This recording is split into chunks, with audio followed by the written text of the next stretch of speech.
Donny Osmond isn't just famous, he's the heart of American entertainment. A man whose voice once made a whole generation believe in goodness and the power to dream. From the bright lights of Donnie and Marie to the never-ending cheers of puppy love, his songs became the music of being young, of first crushes, of a time when America still believed in hope. He was the humble kid from Utah, carrying his family's dreams on his little shoulders, winning over the world with pure talent and strong faith. But fame, like fire, can hurt even the strongest hearts. Behind that bright smile lies a war zone of scars, marks cut deep into a man who has lost way more than fame could ever give back. He buried hurts no song could ever fix, fighting shadows inside his heart and inside his body. And now at 67, when peace should have finally come to his door, what pain still bothers him to this very day? In this video, you will see the painful story of Donny Osmond, a man who smiled for the world while quietly falling apart inside. If you've ever known or loved Donny Osmond, don't forget to hit like.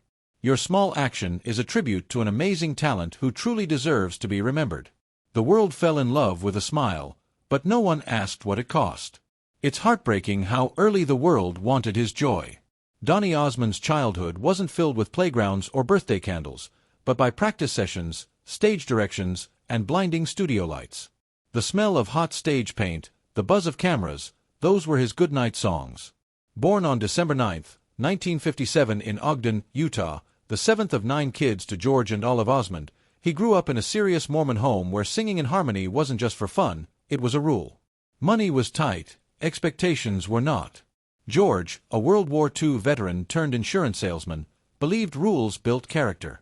Olive ran the home like a choir where every voice had a part and being perfect was the rule. 2 of Donny's older brothers, Verl and Tom, were born deaf, and the family learned sign language together. Music became their bridge across silence, and the bright-eyed boy felt even then the need to give more than a child should. He used to sing louder, hoping they could somehow feel the music through him. They could never hear his songs, yet he sang as if the whole world needed it, because in his heart it did. In 1962, when Donny was only 5, his brother's singing group charmed America on The Andy Williams Show. When a producer said the youngest Osmond should sing a song, the boy stepped under the burning lights and performed You Are My Sunshine. How mean that clapping came before love. That single moment, that innocent smile, decided his future. The family soon left the quiet streets of Ogden for the non-stop noise of Los Angeles, chasing TV tapings and tours while Donny learned that mistakes weren't okay when the world was watching. His childhood was spent in studios, performing for grown-ups instead of playing with kids his age. In a home where faith was law, failing felt like doing something wrong. And no one feared doing wrong more than Donny.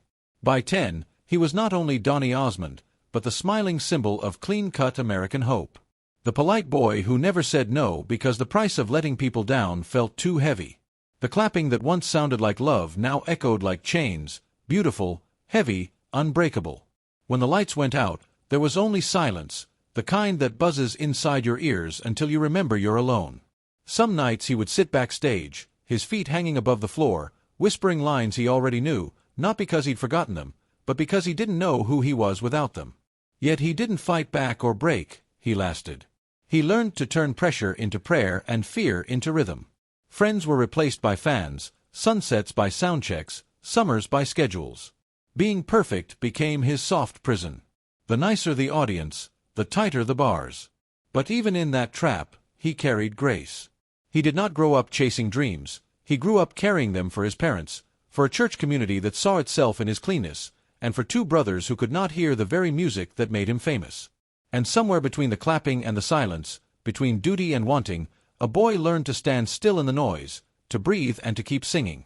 And somewhere in that stillness, a legend was born, not in sparkle, but in weight, not from what the world gave him, but from all it took away. He had learned to breathe through the noise, but the noise was about to become his whole world, and the noise only grew louder.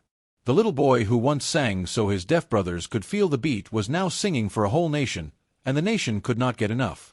By 1970, at just 12, Donny Osmond's voice had become the soundtrack of American innocence. His family's song, One Bad Apple, flew to number 1, and overnight, the Osmonds were everywhere, on lunchboxes, magazine covers, cereal boxes, even dolls. America had found its perfect family, its clean-cut dream. But for the boy inside that dream, being perfect was beginning to feel like pressure. Fame came not like a sunrise, but like a flood that never went away. He was too young to drive, yet old enough to headline stadiums. Fans waited for hours outside hotels, screaming his name through tears, pressing their hands against car windows just to touch the image they'd built of him. Backstage, as the roar of thousands shook the walls, Donny would smooth his hair, straighten his tie, and whisper to himself, "Don't mess up." Every show was a prayer, not for glory, but for survival. Sometimes he'd stare at his face in the dressing room mirror, blinking under the harsh white lights, and wonder when his face had stopped looking like his own. He was living inside a photograph, smiling because he had to. His father, George, ran the family like a drill sergeant, strict, structured, never changing. His mother, Olive, believed being perfect was a kind of worship. "You do your best because God gave you this," she'd say. To them, the stage wasn't just a dream, it was a mission from God. And Donny, grateful and obedient, never questioned it.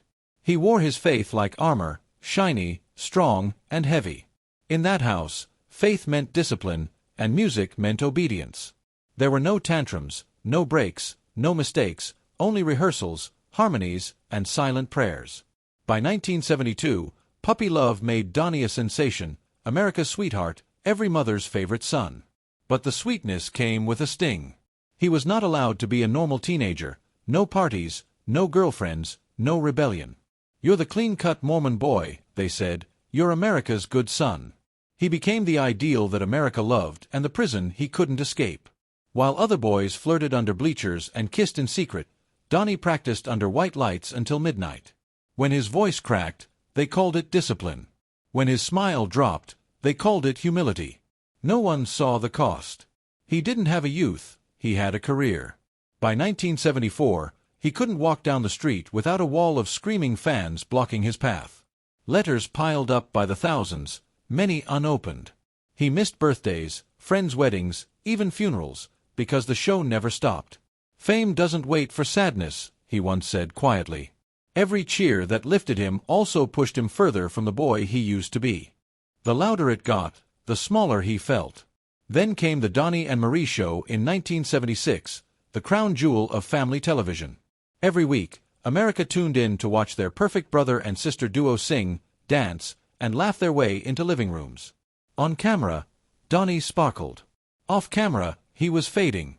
12-hour practices, interviews, photo shoots, endless smiling, the machine never slept. When the red light came on, he turned on too. When it went off, he didn't know who he was. Under the sparkles and spotlights, he sat alone in his dressing room, still wearing his smile like a mask, listening to the echo of his own breathing. The clapping that had once sounded like love now echoed like a demand, louder, colder, hungrier.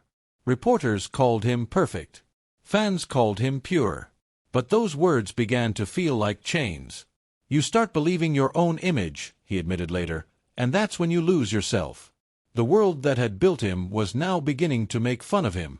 By the late 1970s, critics sneered that he was too wholesome, too safe, too clean. The very goodness that had defined him was now treated as a problem.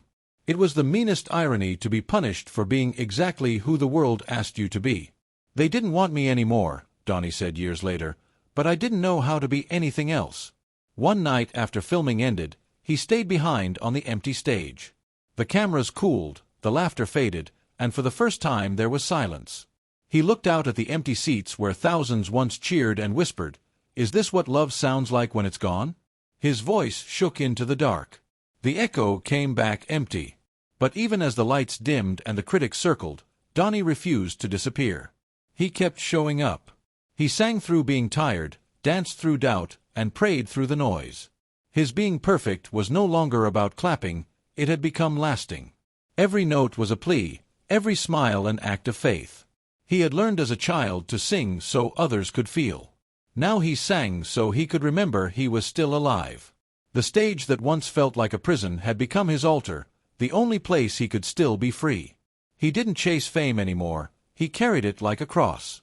He knew the price of being loved was losing yourself. But still he showed up night after night because the music was the only truth he had left. Pain had polished his soul.